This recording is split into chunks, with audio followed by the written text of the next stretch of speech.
ఈ నెల 12న విడుదలకు సిద్ధమవుతున్న భారతీయుడు 2 మూవీకి మరో చిక్కుముడి ఎదురైంది. అన్ని బాలరిష్టాలు దాటుకొని పాన్ ఇండియా రేంజ్లో రిలీజ్కు సిద్ధమైన భారతీయుడు మూవీకి అనంత్ అంబానీ వివాహం సమస్యగా మారిందట. అదేంటి, సినిమాకు అనంత్ అంబానీ వివాహానికి లింక్ ఏంటి అని డౌట్ వస్తుందా? ఆ విషయం తెలుసుకోవాలంటే ఈ స్టోరీ చూడాలి.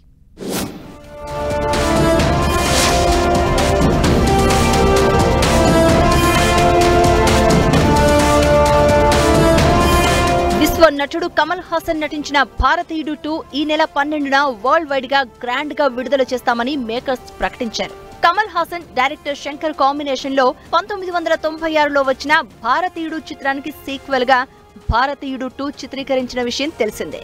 సుమారు 4 ఏళ్లుగా షూటింగ్ జరుపుకున్న ఈ సినిమాకు అనేక అవాంతరాలు ఎదురయ్యాయి. అన్నింటినీ దాటుకుని రిలీజ్ కు సిద్ధమైన భారతీయుడు 2కి ఇప్పుడు కొత్త ప్రాబ్లం ఎదురైందని ఇండస్ట్రీ టాక్. భారతీయుడు 2 ఈ నెల 12న రిలీజ్ కానుండగా అదే సమయంలో దేశంలోనే అత్యంత సంపన్నుడైన ముఖేష్ అంబానీ కుమారుడు అనంత్ అంబానీ వివాహం జరగనుంది. దీంతో ఈ నెల 12 నుంచి 14వ తేదీ వరకు ముంబైలోని అన్ని మల్టీప్లెక్స్ స్క్రీన్స్ ను ముందుగా బుక్ చేసేసింది అంబానీ కుటుంబం. తన కుటుంబ సన్నిహితులు, తమ కంపెనీ ఉద్యోగులు, శ్రేయోభిలాషులు అందరూ అనంత్ వివాహ వేడుకలను చూడాలనే ఉద్దేశంతో 3 రోజుల పాటు ముంబైలో మల్టీప్లెక్స్లను బుక్ చేయడంతో పాటు 1-2 ఓటీటీ ప్లాట్ఫామ్లను వాడుకోవాలని చూస్తోందట అంబానీ ఫ్యామిలీ.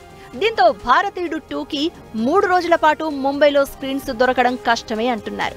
అదే సమయంలో ఓటీటీలో ఎక్కువగా అంబానీ మ్యారేజ్ ఈవెంట్ ను చూసే అవకాశం ఉండడంతో ఆ ప్లాట్ఫామ్ లోనూ భారతీయుడు 2కి ఇబ్బంది తప్పదని టాక్ వినిపిస్తోంది. ఎన్నో కష్టాలను దాటుకుని సినిమా రిలీజ్ వరకు తీసుకొస్తే ఇప్పుడు ఈ కొత్త సమస్య చిత్ర బృందాన్ని నిరుత్సాహానికి గురి చేస్తోంది అంటున్నారు. భారతీయుడు సినిమాపై ఎంత మోజు ఉంటుందో అంతకు రెట్టింపులో అనంత్ అంబానీ వివాహంపై ఎక్కువ క్రేజ్ కనిపిస్తూ ఉండడంతో కలెక్షన్స్ పై ఎఫెక్ట్ ఉంటుందని అంటున్నారు.